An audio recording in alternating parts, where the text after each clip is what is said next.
Bismillahirrahmanirrahim. Assalamualaikum warahmatullahi wabarakatuh. Untuk hari ini kita akan membahas soal-soal ulangan semester genap untuk kelas 12. Soal yang pertama, Nining akan membeli sebuah mobil di sebuah showroom yang menyediakan 6 jenis mobil sport dan 4 jenis mobil minibus. Banyak pilihan untuk membeli mobil adalah titik-titik pilihan. Untuk soal seperti ini, maka penyelesaiannya adalah aturan penjumlahan.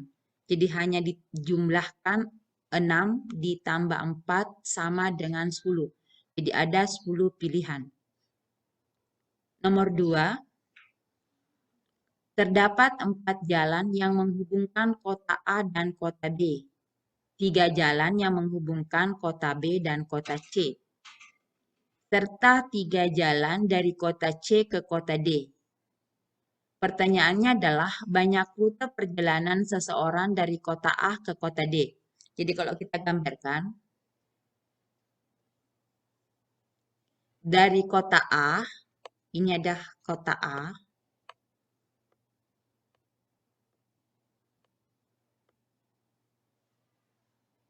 empat jalan ke kota B. 1, 2, 3, 4.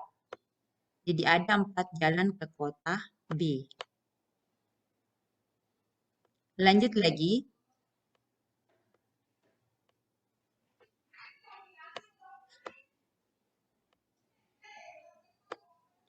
Tiga jalan yang menghubungkan kota B ke kota C. Ini ada 3 jalan. 1, 2, 3. Kota C. Dan 3 jalan yang menghubungkan kota B dan kota C. Serta 3 jalan dari kota C ke kota D. 3 lagi.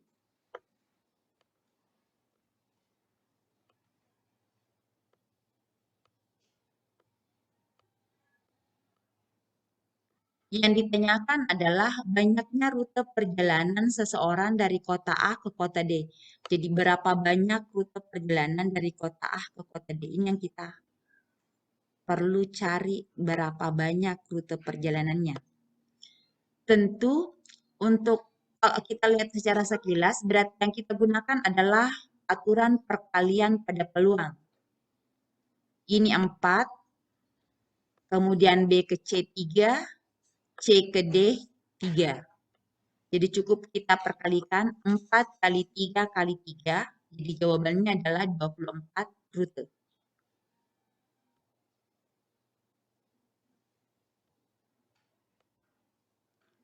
Nomor 3. Diberikan angka-angka 2, 3, 5, 6, 7, dan 8. Dari angka-angka tersebut akan dibentuk bilangan yang terdiri atas 3 angka. Jika tidak boleh terjadi pengulangan angka, maka banyaknya bilangan ganjil yang bisa diperoleh adalah titik-titik.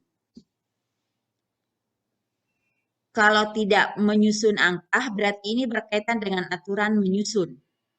Aturan menyusun, berarti kalau aturan menyusun itu berkaitan dengan permutasi. Dikatakan di sini adalah terdiri atas 3 angka. Jadi kalau 3 angka ada ratusan, ada puluhan, dan ada satuan. Lanjut. Kalau dikatakan bilangan ganjil, maka yang menjadi titik fokus kita terlebih dahulu adalah satuan. Ini satuan. Sebelum kita lihat 2, 3, 5, 6, 7, 8, jadi kalau dikatakan banyaknya bilangan ganjil, yang perlu kita perhatikan adalah satuannya. Kalau satuannya bilangan ganjil adalah 1, 3, 5, 7, 9. Tapi di soal yang ada, angka yang tersedia adalah 2, 3, 5, 6, 7, 8. Jadi yang bisa menempati posisi satuan hanya angka 3, 5, dan 7. Jadi yang bisa menempati posisi satuan adalah angka 3, 5, dan 7. Banyaknya angka tersebut adalah sebanyak 3. Kita lihat kembali, 2, 3, 5, 6, 7, 8, berarti N-nya sebanyak 6. Di satuan kita sudah pakai 1. Kalau sudah dipakai 1 di sini, maka kemungkinan yang bisa menduduki posisi ratusan adalah sisa 5. Seperti yang ini yang saya tuliskan. Sudah dipakai lagi di ratusan 1, berarti yang bisa dipakai di puluhan adalah 1 lagi. Berarti yang bisa dikurangi lagi 1 tadi 5, berarti sisa 4. Sekarang maka banyaknya bilangan ganjil yang bisa diperoleh adalah tinggal diperkalikan 5 kali 4 kali 3. Jawabannya adalah 60. Kita lanjut ke nomor 4. Sama angka-angkanya diberikan angka 2, 3, 5, 6, 7, 8. Berarti N-nya sebanyak 6.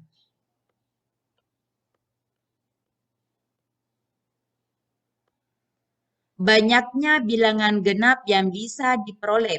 Kalau banyaknya bilangan genap sama dengan perlakuannya tadi banyaknya bilangan ganjil. Perlu dilihat di satuannya angka berapa yang bisa menduduki satuan untuk bilangan genap. Untuk bilangan genap maka di satuannya adalah angka 0, 2, 4, 6, dan 8. Sekarang kita lihat di soal. Yang ada adalah 2, 3, 5, 6, 7, dan 8. Berarti yang sebagai bilangan genap adalah 2, di satuan adalah 2, kemudian 6, kemudian 8. Juga sebanyak 3 angka yang bisa duduk di posisi satuan. Setelah kita ketahui di sini sudah ada 3, berarti sudah terpakai di sini angka sebanyak 1. Sekarang kita kembali ke ratusan. Sudah terpakai 1, maka di ratusan yang angka bisa menduduki di sini adalah sebanyak 5. Dipakai di ratusan juga 1, maka di puluhannya tinggal 4. Karena dikurangi lagi 1. Berarti 6 lagi dikurangi 1, dikurangi 1 lagi berarti sisa 4. Di puluhan 4. Tinggal diperkalikan lagi 5 kali 4 kali 3 sama dengan 60.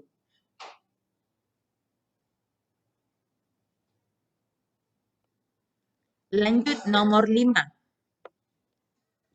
Diberikan angka-angka 2, 3, 5, 6, 7, dan 8. Dari angka-angka tersebut akan dibentuk bilangan yang terdiri atas 3 angka, jadi masih ada 3 angka, jadi masih ada ratusan, puluhan, satuan. Jika tidak boleh terjadi pengulangan angka, maka banyaknya bilangan kurang dari 400 yang bisa diperoleh adalah titik-titik. Kalau dikatakan kurang dari 400, berarti pas angka 400 tidak masuk sebagai himpunan penyelesaian.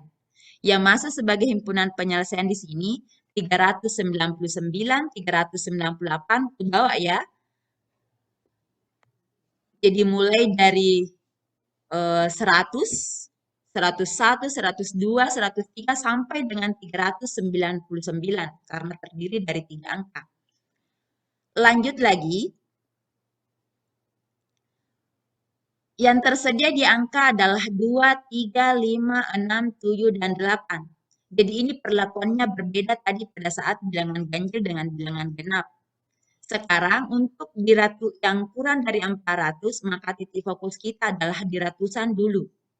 Kalau tadi ganjil dengan genap, titik fokus kita adalah di satuan. Berarti yang bisa menduduki ratusan dari angka yang tersedia adalah angka 2 dan angka 3. Berarti banyaknya angka yang untuk di ratusan sebanyak 2. Sudah terpakai 1 di ratusan, maka di puluhan sisa 5 angka yang bisa menduduki di puluhan. Terpakai lagi 1 di sini, maka di satuan sebanyak 4 angka. Maka untuk mendapatkan bilangan yang kurang dari 400, tinggal kita perkalikan. 2 kali 5, 10, 10 kali 4, 40. Jadi ada 40 angka. Lanjut nomor 6. Ada 3 orang pria dan 3 orang wanita yang sedang makan coto di sudi mampir Alupange. Mereka duduk dalam meja bundar. Maka banyak cara mereka duduk apabila semua wanita duduk berdekatan adalah titik-titik. Perlu saya ingatkan kembali, kalau medianya adalah berbentuk bundar, maka ini berkaitan dengan permutasi siklik. Rumusnya permutasi siklik adalah N dikurang 1 faktorial. Jadi ini rumusnya adalah N dikurang 1 faktorial. Yang pertama, berapa N-nya? Apakah kita jumlahkan 3 pria dengan 3 wanita? Jadi kalau 3 pria saya simbolkan dengan 3P. Kemudian kalau wanita 3W. Apakah N-nya ini sebanyak 6? Kita analisa. Oh, tentu tidak. Karena dikatakan bahwa semua wanita duduk berdekatan. Jadi semua wanita ini yang duduk berdekatan dianggap 1. Jadi N-nya adalah 3 tambah 1 sama dengan 4. Karena dianggap 1. Jadi 4 dikurang 1 faktorial sama dengan 3 faktorial. Seperti kemarin, kalau faktorial berarti kita berjalan dikurangi 1 terus. Berarti 3 kali 2 kali 1 sama dengan 6 cara. Tetapi karena wanita ini dianggap 1 tadi, harus juga diperlakukan khusus. Karena tentu berbeda, misalnya wanita berpakaian biru, berpakaian kuning dengan hijau. Tentu akan berbeda kalau kuning dulu, baru hijau, baru biru. Tentu akan berbeda kuning dulu, baru biru, baru hijau. Berarti yang untuk 3 wanita itu adalah 3 faktorial. 3 faktorial tadi adalah 6. Jadi banyak cara mereka duduk apabila semua wanita duduk berdekatan adalah kita perkalikan tadi. 6 dikali 6 sama dengan 36 cara. Lanjut nomor 7. Seorang peternak akan membeli hewan ternak untuk dipelihara. Dia akan membeli 3 ekor sapi, 4 ekor domba, dan 5 ekor kambing. Seorang pedagang mempunyai 6 ekor sapi, 6 ekor domba, dan 8 ekor kambing. Banyak cara yang dapat dilakukan untuk memilih hewan ternak yang akan dipilih adalah titik-titik. Jadi kalau berbicara masalah memilih, berarti ini berkaitan dengan aturan pengambilan, bukan lagi berkaitan dengan aturan menyusun. Kalau aturan menyusun kemarin adalah berkaitan dengan permutasi. Kalau pengambilan berkaitan dengan kombinasi. Saya ingatkan rumusnya untuk kombinasi. Kombinasi N dari R. Rumusnya adalah N faktorial. Jadi konsep ini kemarin kita sudah dapatkan rumusnya, maka rumus itulah yang akan kita pakai. N dikurang R faktorial dikali dengan R faktorial. Kita tulis dulu. Yang hewannya itu ada 3. Sapi, kemudian domba, kemudian kambing. Kita lihat punyanya si pedagang. Punya si pedagang, sapi itu ada 6. Domba juga sebanyak 6. Kambing sebanyak 8. Punyanya peternak, yang akan dibeli si peternak, Jadi keinginannya si peternak adalah, saya ulangi, alternatif penyelesaian. Jadi kita lihat dulu, untuk pedagang berarti tersedia 6 sapi, 6 domba, dan 8 kambing. Yang akan dibeli peternak ada 3 sapi, 4 domba, dan 5 kambing. Jadi untuk menyelesaikannya kita menggunakan kombinasi. Yang pertama untuk sapi berarti kombinasi 6 dari 3. Yang ini 6 dari 3. Jadi 6 faktorial dibagi 6 kurang 3 faktorial dikali 3 faktorial. 6 dikurang 3 adalah 3 faktorial dikali 3 faktorial. Lanjut, kita kasih berjalan yang pembilang dengan 3 faktorial. Jadi 6 kali 5 kali 4 dikali 3 faktorial. Yang dikasih berjalan yang di penyebut adalah 3 faktorial yang sebelah kiri. 3 kali 2 kali 1 kali 3 faktorial. Ini 3 faktorial dengan 3 faktorial saling membagi. Kemudian lanjut, 6 dibagi 3, 2. Ini 6 bagi 3 adalah 2, 5. 4 dibagi 2 adalah 2. Jadi 2 kali 5 kali 2 sama dengan 20. Lanjut lagi, kita lanjut ke kepemilihan domba. Untuk domba, berarti kombinasi 6 dari 4. 6 dari 4. 6 faktorial dibagi dengan 6 dikurang 4 faktorial kali 4 faktorial. Jadi yang dikasih berjalan lagi di sini adalah 4 faktorial. Kita lanjut, jadi ini untuk domba lagi. Jadi kita 6 faktorial, 6 dikurang 4 adalah 2 faktorial, dikali 4 faktorial. Yang dikasih berjalan lagi adalah 6 faktorial, 6 kali 5 kali 4 faktorial. Jadi sampai 4 faktorial saja, karena di penyebut ada juga angka 4 faktorial. Dikasih berjalan 2 faktorialnya 2 kali 1. Kemudian kita bagi 6, 4 faktorial dengan 4 faktorial saling membagi. 6 bagi 2 adalah 3. Berarti 3 kali 5 sama dengan 15. Kita lanjut lagi berikutnya.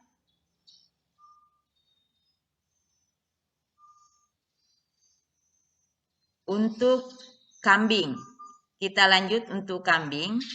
Berarti kombinasi 8 dari 5. Kalau kombinasi 8 dari 5, kita perlakukan sama tadi untuk sapi dan domba.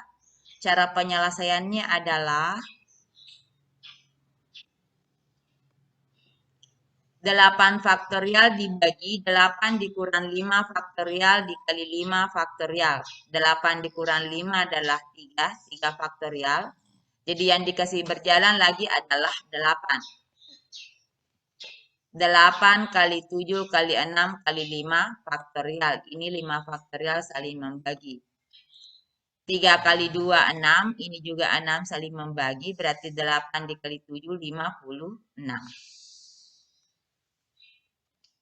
Maka banyak cara yang dapat dilakukan untuk memilih hewan ternak yang akan dibeli adalah kita kali semua tadi 20 kali 15 dikali 56. Jadi banyak caranya adalah 16.800 cara untuk si peternak memilih hewan ternak yang ada di penjual yang tersedia.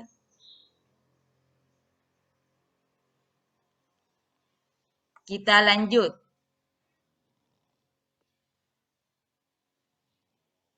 Dua dadu dilempar. Peluang munculnya mata dadu jumlah 10 atau 11 adalah titik-titik. Perlu dipahami, kalau jumlahnya 10 berarti pasangannya adalah 4,6,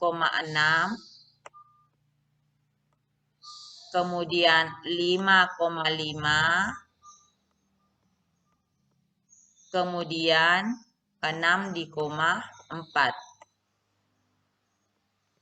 Dari mana semua ini? Kalau kalian bingung, gunakan tabel. Jadi ada mata dadu pertama dan ada mata dadu kedua. Diisi dari mata pertama adalah 1, 2, 3, 4, 5, kemudian 6.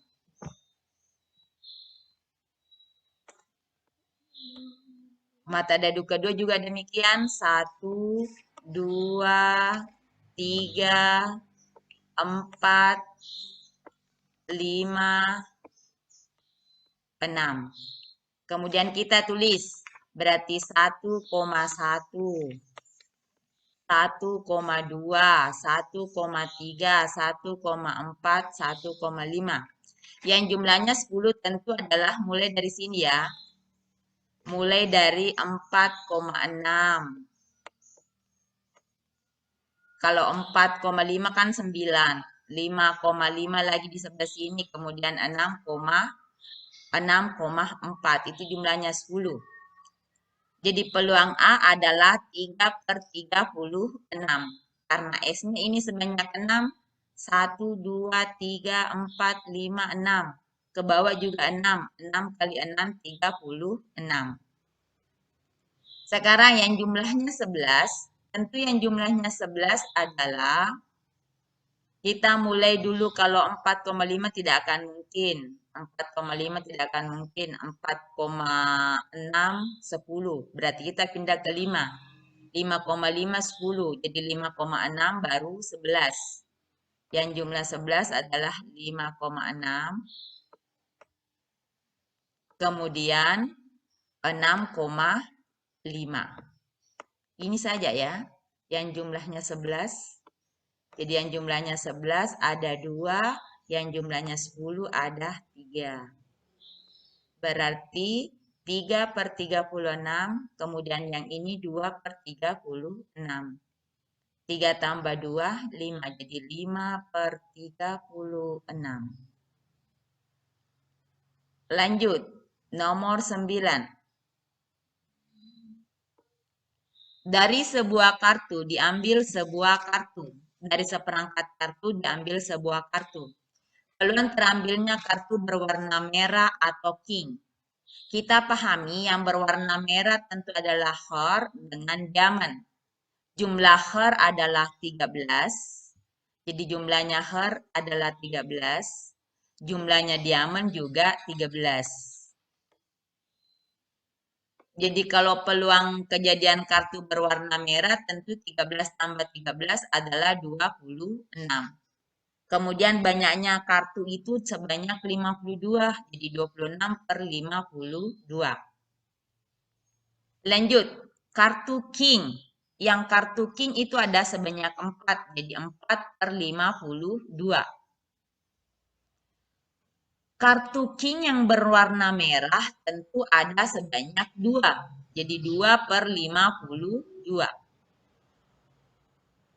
2/52. Kita lanjut.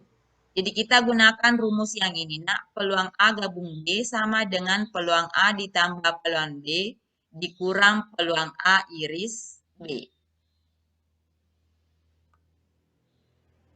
Jadi 26/52 ditambah 4/52 dikurangi dengan 2/52. Jawabannya adalah 26 tambah 4, 30. 30 kurang 2 adalah 28. Jadi jawabannya adalah 28/52. Kita lanjut lagi.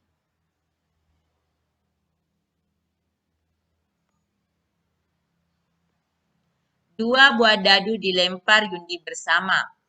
Peluang muncul jumlah mata dadu lebih besar dari 9 dengan syarat dadu pertama muncul 5. Jadi sekali lagi, kalau dadu, 2 dadu berarti nanti S-nya itu sebanyak 36. Kita kerja dengan alternatif pertama. Ruang sampel muncul mata dadu pertama 5 adalah 5,1, 5,2, 5,3, 5,4, 5,5, 5,6. Jadi sebanyak 6. Yang berjumlah lebih dari 9 dari ruang sampel ini adalah tentu 5,5 dan 5,6. Sebanyak 2.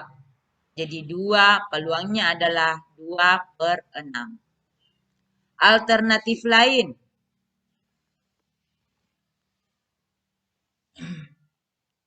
banyaknya dadu yang lebih dari 9 yang awalannya adalah angka 5 tentu adalah 2 per 36.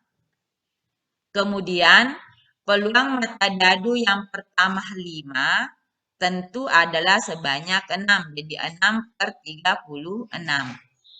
Sekarang kita bawa ke sini. 2 per 36 dibagi 6 per 36 sama dengan 2 per 6. Jadi saya pikir cukup pertemuan kita hari ini. Saya akhiri. Assalamualaikum warahmatullahi wabarakatuh.